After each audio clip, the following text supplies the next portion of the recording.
شرط نصاب کا مقدار نصاب کا قرض سے فارغ ہونا ہے۔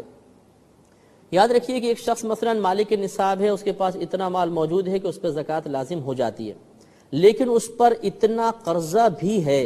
کہ اگر وہ قرضہ ادا کر دے تو پھر یہ ملک نصاب مقدار نصاب باقی نہیں رہے گی، تو اس پہ زکوٰۃ لازم نہیں ہے۔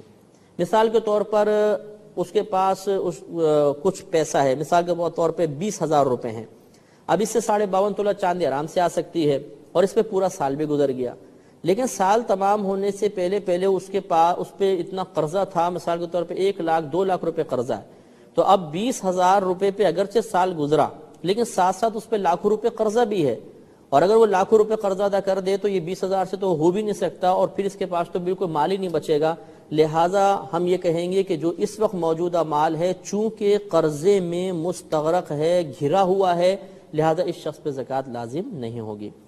ہاں اگر ایسی صورت ہو کہ اس پہ قرضہ تو ہے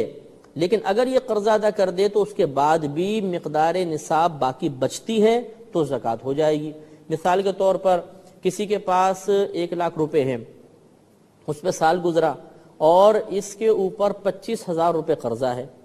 اب سال گزر جانے کے بعد اگر اس 1 لاکھ میں سے بالفرض 25,000 نکال بھی دیتا ہے تو پھر بھی 75,000 بچے، تو اس کے پاس ملک نصاب تو پھر بھی مقدار نصاب تو پھر بھی بچ گئی، اس کو ملک نصاب حاصل ہے، لہٰذا اس پر زکوٰۃ لازم ہو جائے گی۔